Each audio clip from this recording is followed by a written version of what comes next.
15, 16 different models of filmmakers.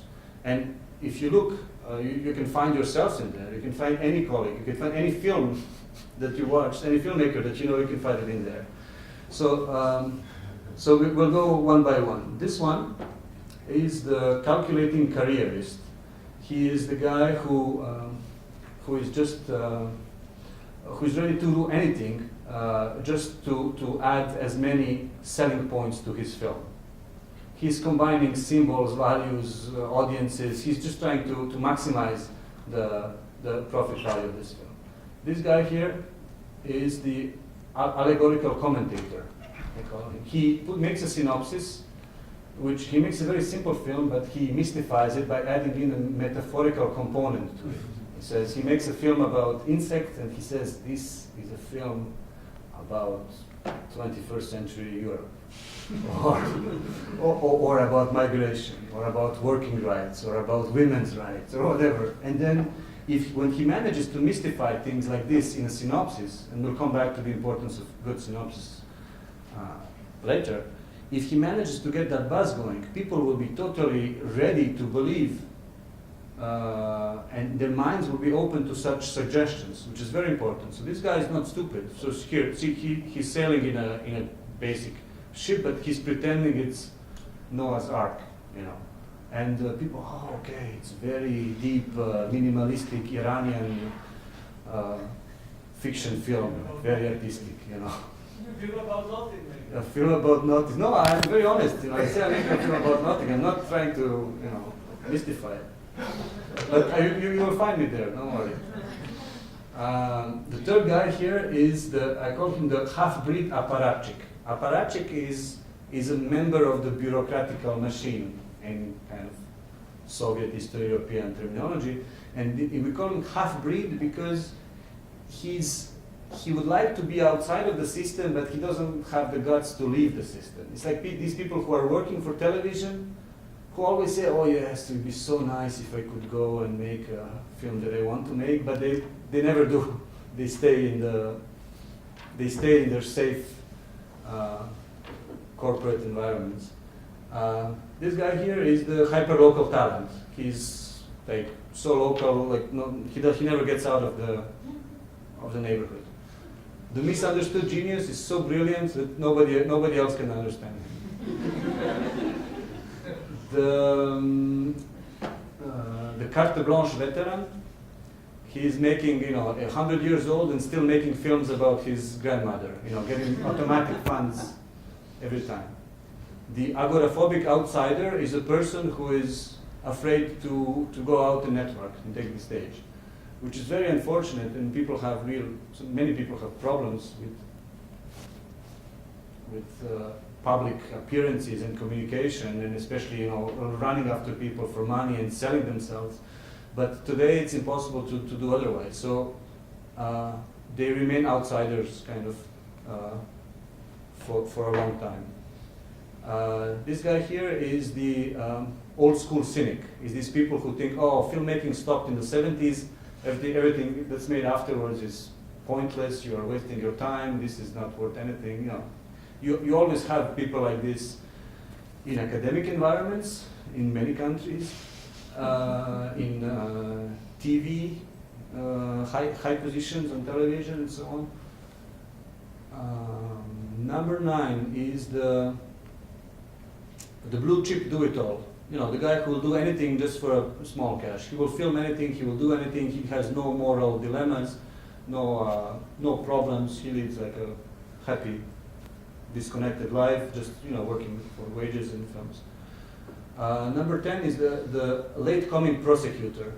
Is the guy who films like very important dramatic issues, but with a safe time delay. That's that's how many channels, institutions, governments, ideologies kind of clean their consciousness as they show something, but when at a point where it's impossible to change it. Big problem in documentary filmmaking also. Number 12, the passive skeptic. 11. 11 is the lone, 11 is me. The lone multitasker. The lone multitasker is a guy who does everything on his own. And the more he does things on his own, the more he or she is unable to delegate tasks to other people, and therefore she remains even more alone. Yeah. I mean, I just wish, I don't have an ego problem at all, I just cannot find people to share, to share this type of energy and motivation, and even when you pay them, properly, and even if you motivate them, it's very difficult to, so I'm only starting now with these remote DPs to kind of, but only because this film came at the right point in their lives also, if you remember the timing moment. Number 12 is the passive skeptic who believes that nothing, it will be very difficult that things work out, so let's not even try them. Yeah. That they complain, they know everything about cinema, but they never try to do anything.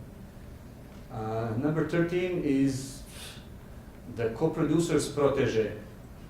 Co-production involves a lot of compromises, and everybody's pulling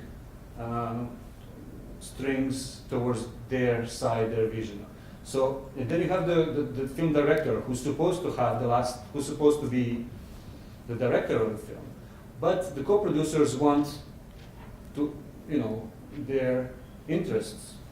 They have certain interests in them. So they love the type of directors which will say, okay, you want this? Well, I'll do it for you. You want this? I'll do it for you. You want this? I'll do it for you. As opposed to them, and of course they continue working with those people. So the co-producer's protege is a guy who has no problem accepting any type of demand from any co-producer involved in the film. And on the other hand, you have people who are so strict about their principles that you cannot touch them. And they would make much better films on a certain topic, but they are not remotely controllable in a way. So the co-producer's protege, and unfortunately the biggest films, are made by very weak filmmakers who are very submissive.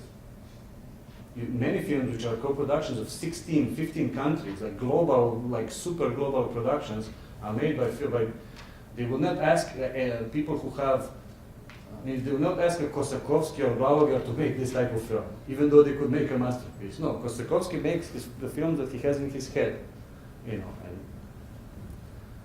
but people, like they say, okay, one from the BBC, one from NHK, one from this, co-producer's protege, very sleazy character. And then the personal exorcist is a guy who feels that, or a girl feels he or she must share all her demons with everybody else. Personal, family, that's the. So, I mean, did I miss anything? So these are the people. I mean, it's funny, but these are the people that you are afraid of, that we are afraid of, and why? If you have your character, if you have at least if you know about them, and if you have your personal, if you remember the personal reasons for making your film, then this is completely irrelevant. You don't even care about it. You can switch to the next slide.